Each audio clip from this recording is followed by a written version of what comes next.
தமிழ் சினிமாவில் மிக பிரபலமான இயக்குநர்களில் ஒருவராக வலம் வருவர் தான் இயக்குனர் வெற்றிமாறன். இதுவரை இவர் இயக்கிய திரைப்படங்கள் எதுவுமே தோல்வியை சந்தித்தது கூட கிடையாது. தொடர்ந்து பல ஹிட் திரைப்படங்களை கொடுத்தவர். இவர் இயக்கத்தில் கடைசியாக வெளிவந்த திரைப்படம் தான் விடுதலை 2. கடந்த 2 வருடங்களுக்கு முன்பு விடுதலை திரைப்படத்தின் முதல் பாகத்தை இயக்கியிருந்தார் வெற்றிமாறன். இந்த திரைப்படம் மிகப்பெரிய வெற்றி அடைந்ததை தொடர்ந்து கடந்த 2 வருடங்களாக இந்த படத்தின் 2வது பாகத்தை இயக்கி வந்தவர் இயக்குனர் வெற்றிமாறன். நடிகர் விஜய் சேதுபதி மையமாக வைத்து இந்த திரைப்படத்தை இயக்கியிருந்தார்.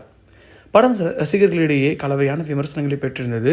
மேலும் வசூல் ரீதியாகவும் பெரிய அளவு சாதனை படைக்கவில்லை. வெற்றிமாறன் இயக்கிய படங்களிலேயே சுமாரான வரவேற்பை பெற்ற திரைப்படம் விடுதலை 2 தான். இருப்பினும் தொடர்ந்து அடுத்தடுத்து திரைப்படங்களை இயக்குவதில் கவனம் செலுத்தி வருகின்றார் இயக்குனர் வெற்றிமாறன். அதன்படி தற்போது சூர்யாவை வைத்து தான் இயக்க இருக்கும் வாடிவாசல் திரைப்படத்தின் கதையை தயார் செய்து வருகின்றார். இந்த வருடம் இந்த படத்தின் படப்பிடிப்பு தொடங்கும் என்று எதிர்பார்க்கப்படுகிறது. கடந்த 3 வருடங்களுக்கு முன்பு வாடிவாசல் திரைப்படத்தின் அறிவிப்பு வெளியானது.